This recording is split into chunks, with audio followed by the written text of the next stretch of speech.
Welcome everybody to another exciting episode of HomeKit Insider. You've got me, as always, Andrew O'Hara, as your host, diving into the post-Thanksgiving week.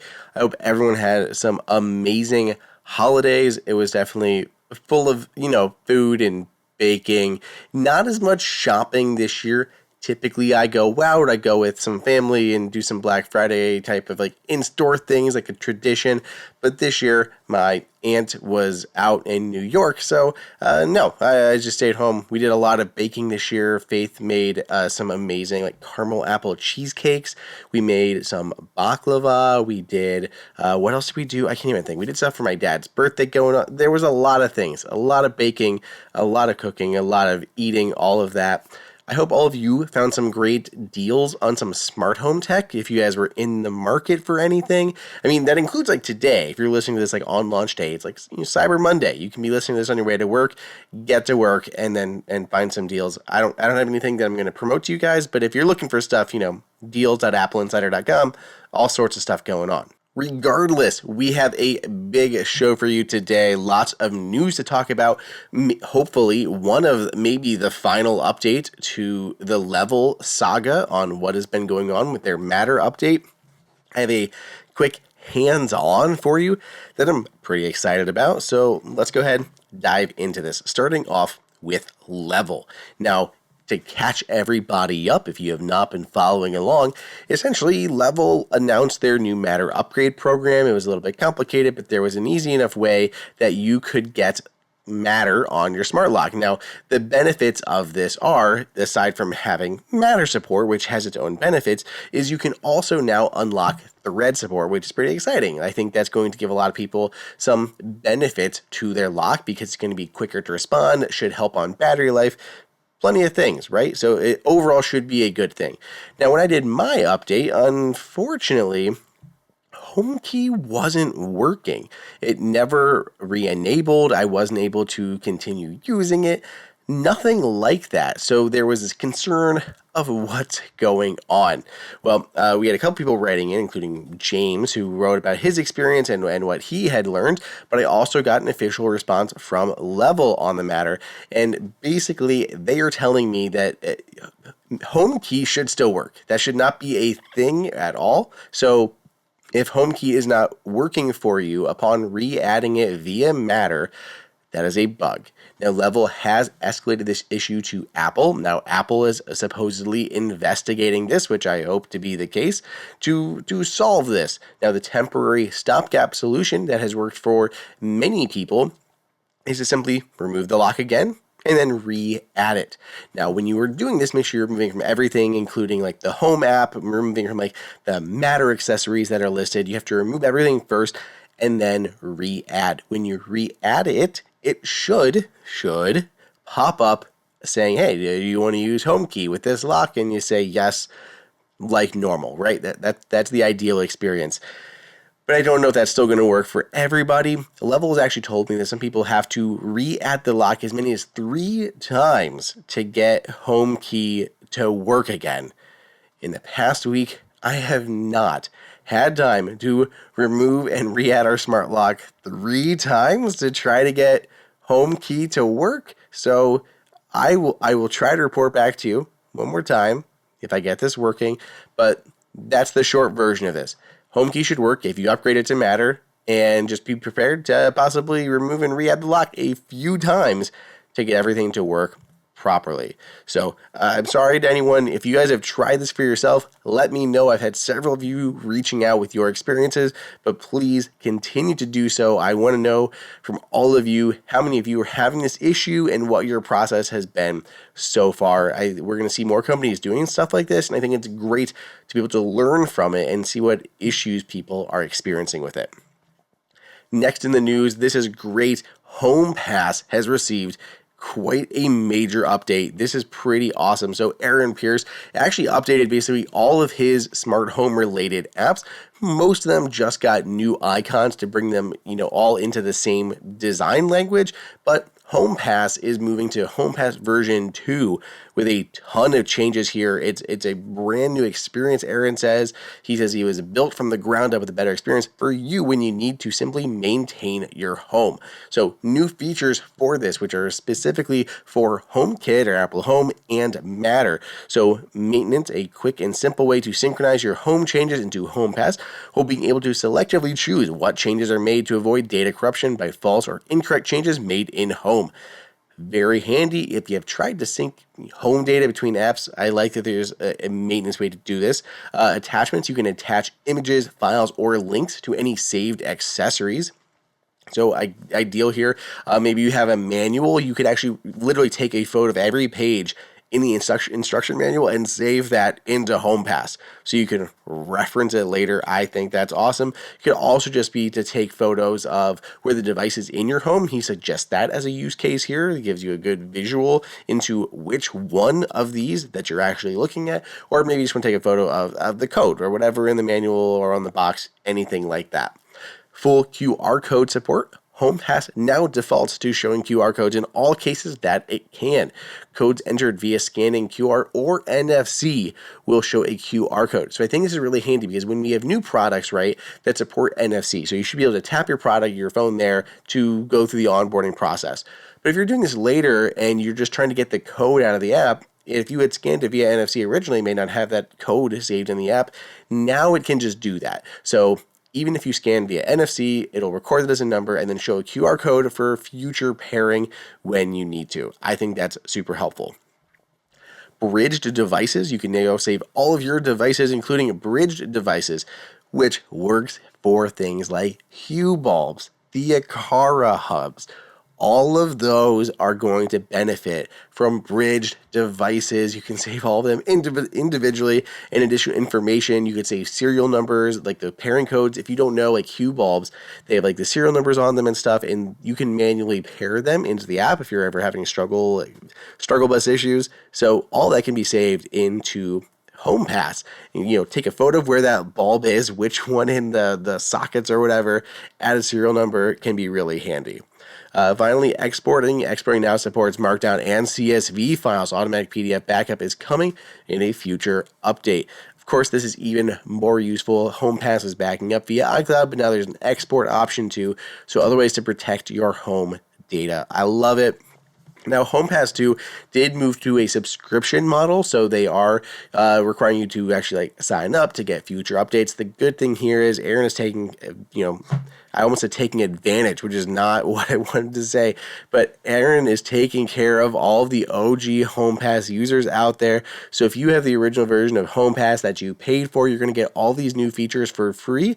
In the future, they may be paid updates, moving to that subscription plan, but for now, you're grandfathered in. So amazing. I love it. This is a huge update. This is the go-to app to save all of your home data, all of your pairing codes, all of that. If you don't use HomePass, you absolutely should. And there's no better time to jump on board. Well, speaking of Matter, since that is one of the kind of the new features there of HomePass, we have some Matter products to talk about. So first up, there is a new Matter presence sensor. So this is interesting to me because I don't think there are any Matter presence sensors on the market. Now, I don't know this person, but they have started sharing a bunch of Matter news that's coming through different filings and things like that. So the handle is at CyberMod Studio. Everything is been true so far, but they say they are an avid smart home enthusiast, obsessed with building own super future electrified smart residences, blah, blah, blah. A lot of Matter stuff. So this is some sort of new presence sensor that's going to be coming. It looks a little bit like the Humane AI pin, like you've seen that, but it's a presence sensor for your home. So it is Matter. It is Matter over Thread. It is battery powered, IPX3, which does limit it, so it's not going to work outdoors, and from a new company called Lafaer, Lafaer. But it looks pretty sleek. This looks very interesting to me. We have not seen a Matter presence sensor really kind of at all. This looks great to me. I'm very excited. I've never heard of this brand before, so I know nothing about it. I don't know anything. I don't know what this is going to cost, when it's going to come to market, anything like that. It says millimeter wave, so that's going to be your presence sensing capabilities, thread, all battery powered. Everything about this is a slam dunk to me. I'm surprised we don't have anything like this on the market. I'd love to see Eve or some of these other bigger companies that I've heard of do something like this, and maybe we'll see one down the line. But this is exciting. This is good Matter development. Another very solid product coming. I would 100% pick one of these up and put it in my kitchen. So flashback time, I've been using those under cabinet GE sink lights, which I will have a full review out eventually here on. They've been fantastic, but the problem has been using a motion sensor with them. So before, I was using an Eve motion sensor with back up again, Hue motion sensor with Hue lights. Worked fantastic, but the lights themselves were not great for under cabinet. So I switched to these new GE Sync lights. The lights themselves are amazing, but there's no great way to automate them because using like even the Hue sensor in HomeKit was middling at best. So I really need like an actual presence sensor that's not going to get tripped up by other things and be a little bit more reliable. And even when Matter is adding presence sensors and some of this more, we've talked about some of those new future enhancements coming to energy and sensing, we'll be able to have things like delay timers and I can't think of what the word that I want to use, but sensitivity. That's the word I want to use. So all of those will be coming into the Home app. So that's going to be really interesting to see. That would be my ideal setup. So I'm going to be watching out for this, but Lafer first Matter over Thread radar sensor coming out at least at some point.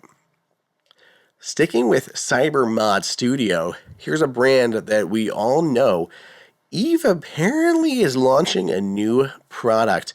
I'm here for it. So it has not been officialized yet, right? It's not coming out of Eve's camp, but there's a new Matter over Thread version of the Eve MotionBlinds for Honeycomb shades.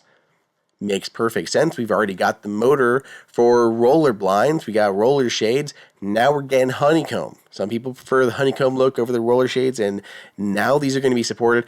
I really like the honeycomb shades. That's what I use downstairs in my studio, which are from Honeywell, and they're amazing. Or Hunter Douglas, not Honeywell. Hunter Douglas makes them. I love them though. So it's great to see Eve continuing its work with the motion blinds category. I expect that we're going to see similar things to what Eve did in the past. We might have a couple simple colors coming directly from Eve. Then it'll be licensed out to other companies to create products with and offer different materials and colors and opacities, all of that stuff. Nothing is official. Maybe we'll hear something about this at CES. That would be my guess if this is making its way through the regulatory hurdles that CyberMod Studio is able to pick this up.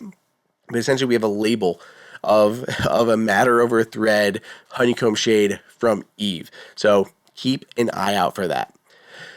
Okay, we still have more news to get to. I know it's a shocking amount of news for a shortened Thanksgiving week, but we got to take our break. We got to thank the sponsor.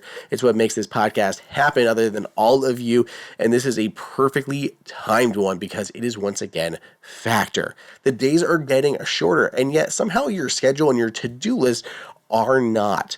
Now, I don't know about you guys, but I am kind of over cooking and doing things, and I feel like I'm getting tired at like 6 or 7 o'clock because it's getting dark so early.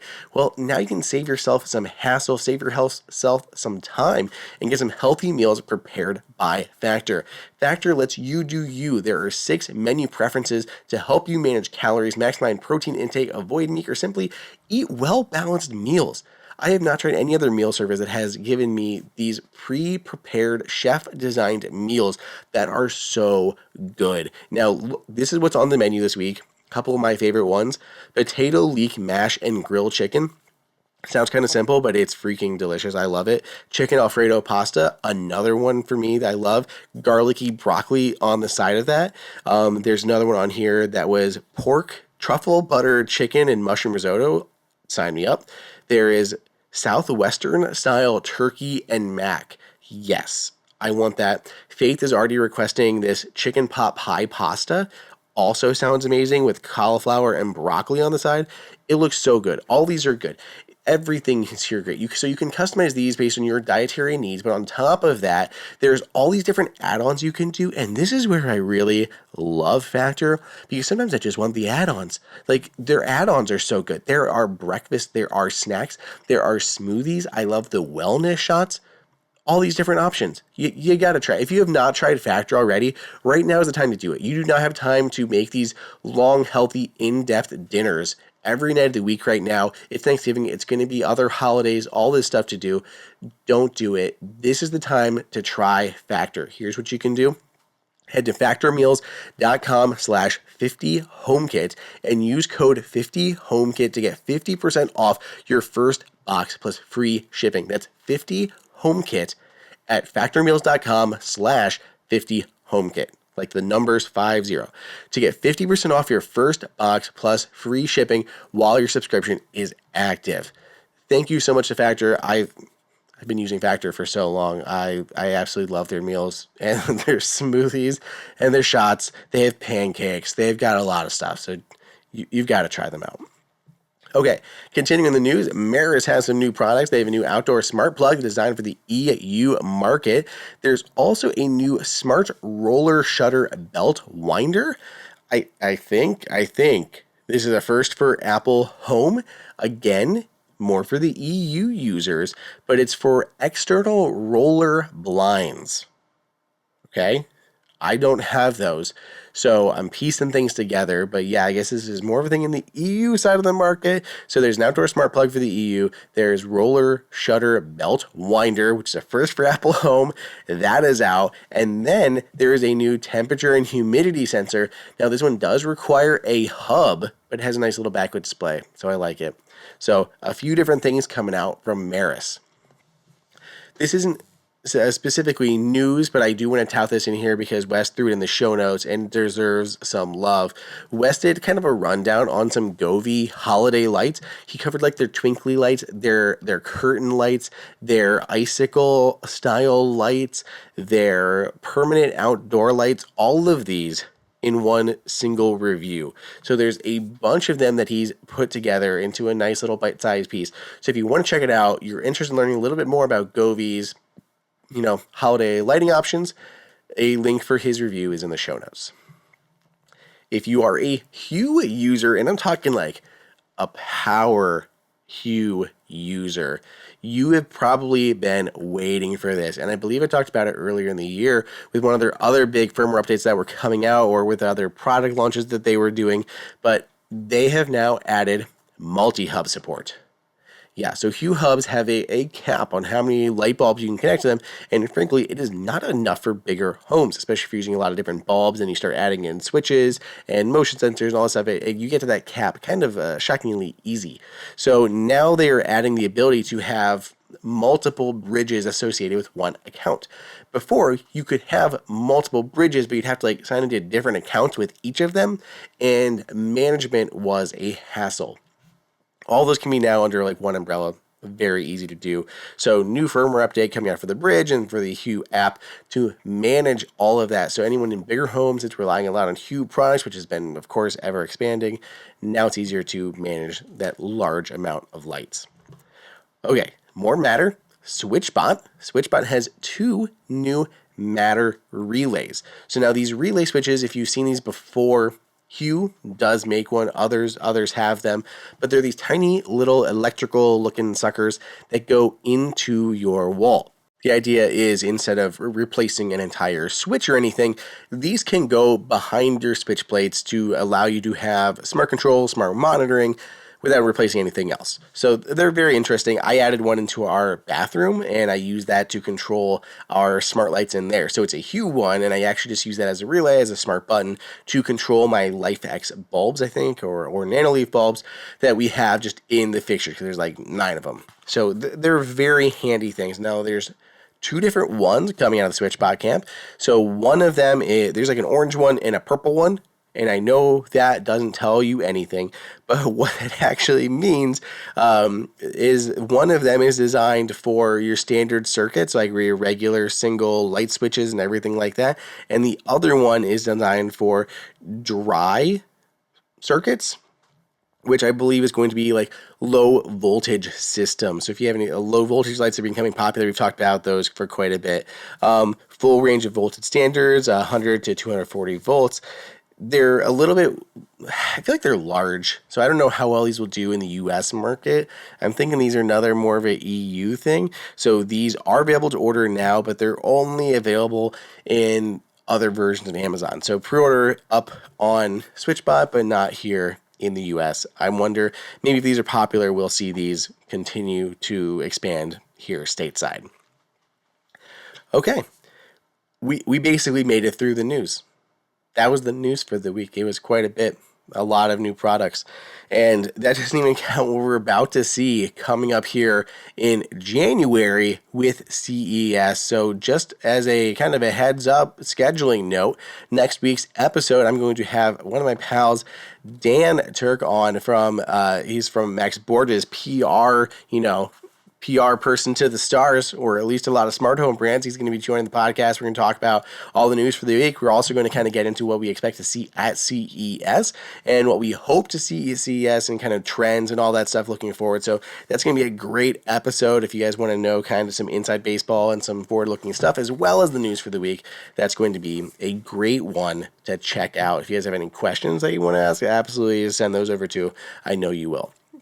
Well, a couple things I still want to talk about this episode is, one, another holiday thing. So with all the holiday stuff going on, Faith wanted to do something around the fireplace because we have a real fireplace. It has gas and everything, but we don't use the gas for a number of reasons. First, our dog liked to use the fireplace as a little bed. It was a nice, cool bed for him to sit in, so we felt bad turning it into an actual fireplace. And then when we did turn the fireplace, it just became decorative with some birch logs that we got from our cabin, and it looked pretty nice, so it was a good option. So the problem that we always had around the holidays is there was no good way to hang like Christmas stockings. We have a mantle, but it's very high up, and it's not ideal for stocking placement, right? So we had put ones on brick and done things like that. They weren't great. So this year she had me build like a whole thing, a whole wood thing to hang the stockings on, and it's got a garland and it looks really pretty. But what I'm more excited about from the smart home perspective, and honestly my favorite part about the whole thing, is they added some smart lights into the fireplace and it looks really legit. Now, there's a lot of ways you could go with this. Like, you could go with like some twinkly lights, like there's the Festiva lights from Hue, the Govee, LifeX, Nanoleaf. Everybody's got some version of twinkly lights that you can use. They would normally put around like a Christmas tree and kind of ball those up underneath, which would have some different like flashing light effects to them that would give it kind of like a fiery effect going on. Personally, I wasn't buying anything new, and it was a big enough spot that I knew exactly what I could put in there that would work really well. So I grabbed my Hue Iris, which is one of their desktop tabletop lamps that is more of like the indirect lighting. So it's meant to be kind of cast against the wall to add some like ambiance lighting, indirect lighting, some tinted colors and whatnot. I really like these lamps. So I've always kind of had it here in the studio, and we kind of brought some color over here to this edge. If you're watching the video version of this or seen any video of me on YouTube, over my right hand shoulder off to the side, there'd be some little bit extra lights. My main lights are also Hue bulb behind me, but this one was an extra little one, but I didn't really use it that much, so I've repurposed it. It's now sitting behind the logs in our newly redesigned fireplace, and I just love the look of it so much. This is such a good hack that people should do. Like, if you have a fireplace at all, do yourself a favor, get some logs, put them in there, right? And then put one of these lights behind there. Whatever you can find that is easily controllable, whether it's an extra spare light you have in your home already, or if it's one you want to go actually find and pick up for this specific purpose, and you can kind of tailor it a little bit better that way. I also have the Hue Mickey light, if anyone's seen that one. It's been out for a while, so I almost put that in there because it's smaller. But my wife really likes that one, and I use that. We have a Simpsons Village that I have connected to an Eve Energy Matter outlet, so I can turn the Simpsons Village on and off, and that light actually goes up against the wall behind the Simpsons Village and gives this like blue light that looks like an evening sky, and it's really pretty. So I didn't want to steal that. So instead, We have the hue Iris, which is, again, just indirect lighting. So it's a clear base with a white top on it, and we just put it in there behind the logs, push that light facing forward, and it comes out through all the logs that are set up in kind of like a TP style. And I honestly sit on the couch and I'm like, oh, I forgot the fireplace is on. Wait, I don't have a fireplace. Like, there's no fire in there, but it does sell the effect enough that I think there's a fire going on, and that's out within any animation. That's just orangish light coming out through the logs, and it looks wonderful. It's just cozy and pretty. You'll see a version of it if you're watching or listening to the podcast, and you'll have the album artwork up, chapter artwork up. That's what it looks like. I'm very happy with it. Like, I mean, to my own horn, but I was pretty happy that I came up with that after doing the whole stocking holder. So I'm pretty excited about it. I feel like everyone pulls out smart plugs this time of year. Literally, as we were setting up our tree this past week, I feel like everyone it's that time of year again. Get our smart plugs out to control our Christmas tree. So now I've got a handy little scene that'll do everything. But of course, the good night scene, as always, can turn everything off. So it turns off our fireplace now, turns off the Simpsons Village, turns off our Christmas tree, everything in one fell swoop. We got the same thing with outdoor lights. We got Govee permanent outdoor lights around the top of the house. We have garland, everything connected to I think at this point it's an iDevices outdoor switch, but it's been a little hazy. So I might switch it to the Lutron one because that's been a much more rock solid experience. But we have some regular lights, garland, things like that connected to smart plugs. So there's lots of uses for those around the holidays. I'm always interested in what people do with smart lights and everything. So if you guys do anything different, please let me know. I'd love to know people's experiences with smart lights around the holiday. Now, I saved this for last because if you're someone who does not like MagSafe devices, you can end the podcast. I can do the ending for you right now if you want. Thanks for listening. Give us a 5, 10, 20-star review. Go buy a Factor meal, and we'll see you next week. There's the ending if you want to peace out and skip on a MagSafe device. But I will tell you, I have tried a lot of MagSafe chargers. I've got 10 of them on my desk right in front of me right now. This is the one that I like for travel more than anything. I've not found a travel charger that I like as much as this one. So if you want to listen to it, let's get into it. This week, one of my favorite companies, Nimble, has launched 3 new products that are Apple exclusives, right? So these are sold through Apple stores. Now there's one that's like a valet, so it's a much larger surface area, and it has a walnut rim around the outside. It looks very pretty. I like it a lot. Top of my list, but not for travel. Second one is a smaller version of that. It's like a 3-in-1 charger, a little more standard, but 3-in-1 Qi 2 charger, cool. But the travel charger, this is what had me hooked. And I didn't even see the PR images about this because I was actually most excited about that valet charger with the walnut because you don't see wood used too frequently. And I reached out to them and they sent me over the valet, and they sent me over their travel charger. And I travel a lot. My wife travels a lot. We travel together, we travel separately. We travel. And I'm always looking for a great travel charger. I kind of wanted a new version of MagSafe Duo, was really what I was looking for. And this is not quite that small, but I think it is more capable. So this is what it looks like if you're watching the podcast on the video side of things. But it is a little folio that is about the size of my hand, honestly. Like my flat hand is about that size. So it's a rectangle. And the whole outside is made out of technically we want to call it a vegan leather, but it's not really pleather. It's actually made of aloe, like cactus. So it's like cactus leather for the outside of this thing. And it's also quite hefty. This is not like a light charger. It's got some heft to it, which I do appreciate. You'll also see, if you're watching video again, there's a little USB-C port right there on the back. This comes with your power adapter and your USB-C cable. So those are both included in the box. You can swap them out for a longer or shorter cable if you prefer, and you can swap it out for like a multi-USB port one, which is what I would always recommend. I would recommend getting something like a 2 USB-C output. If you travel, that can be very handy. My go-to recommendation would be something like the Plug Bug that has Find My built in.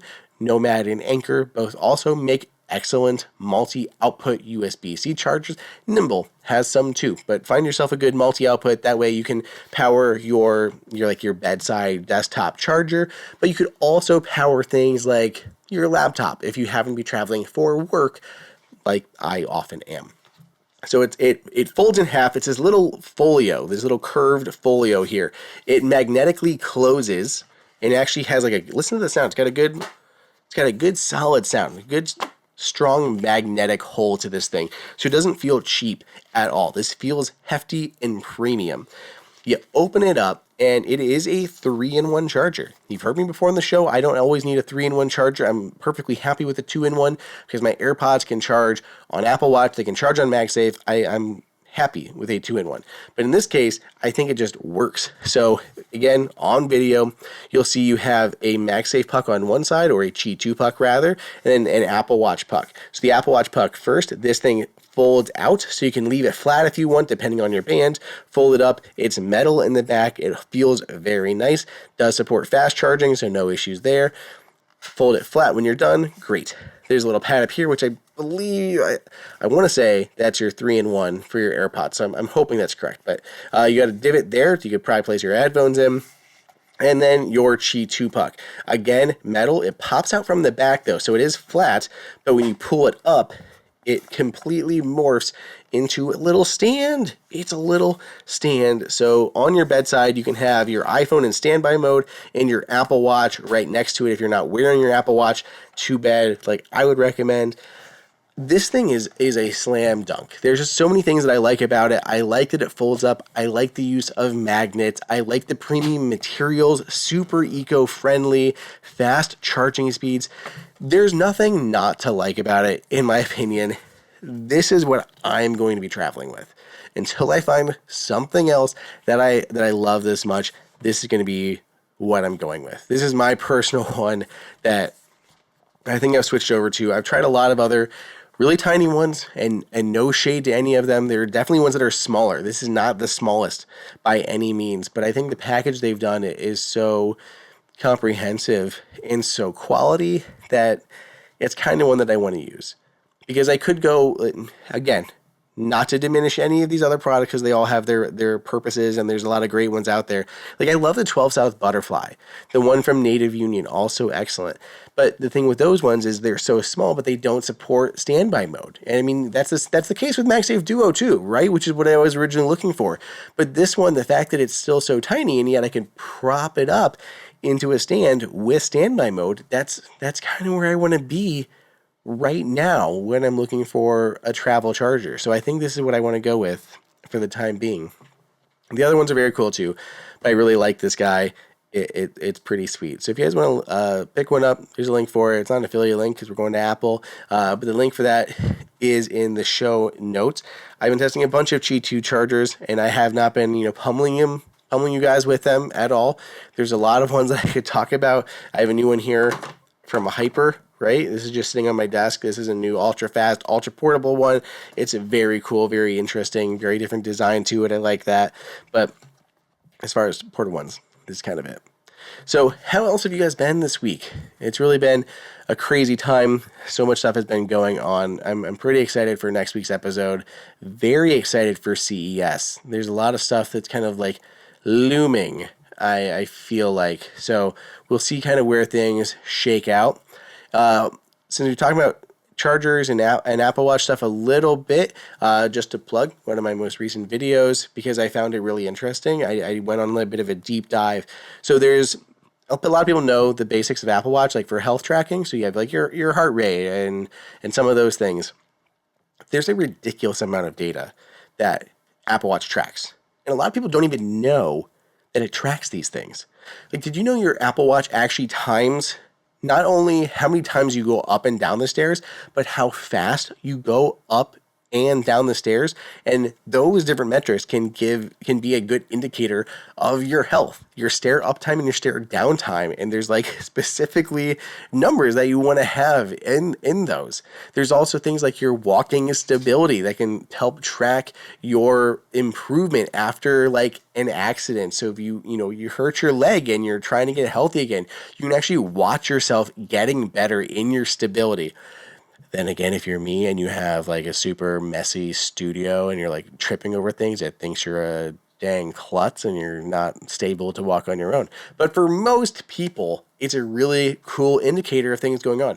So there's all this different stuff that your Apple Watch tracks, and I walked through a bunch of different metrics, some that I did not know about beforehand, and maybe you guys did not know about either. So if you're interested at all in Apple Watch and some of the health features of it, go check out that video. I will try to link it for you in the show notes because it was really eye-opening to me as I was playing around with it.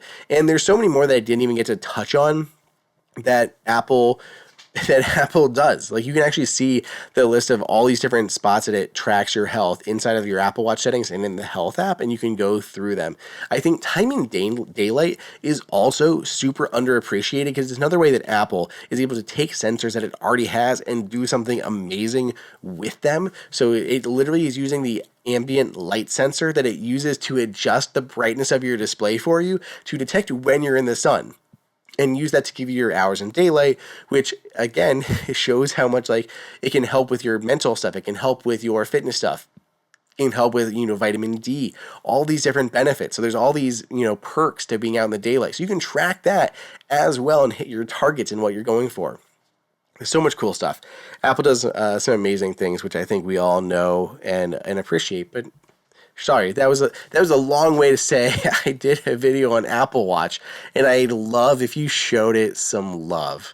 So thank you everybody for hanging out with me for this episode. It was a bunch of news, some hands-on time. If you guys have any questions at all, you can let me know over on Twitter at Andrew_OSU. You can also let me know on Blue Sky, where everyone seems to be moving to these days. So same handle over there on Blue Sky. I think it's AndrewOSU, Andrew_OSU. You'll find me. I trust you guys. You guys are all smart. But you can reach me over in Blue Sky as well. DMs are open on everything. You can also send me an email if you just want to get in touch that way, which I know many of you have. So Andrew@appleinsider.com. That's an easy way there, and I will get back to you. And if I don't, I'll at least try to get it back to you on the podcast if I'm going to actually, record by then as well. Other than that, give me a 5, 10, 100-star rating on your podcast player of choice. Check out the video version of this over at YouTube at youtube.com/HomeKit Insider. Otherwise, I'll catch you guys next week.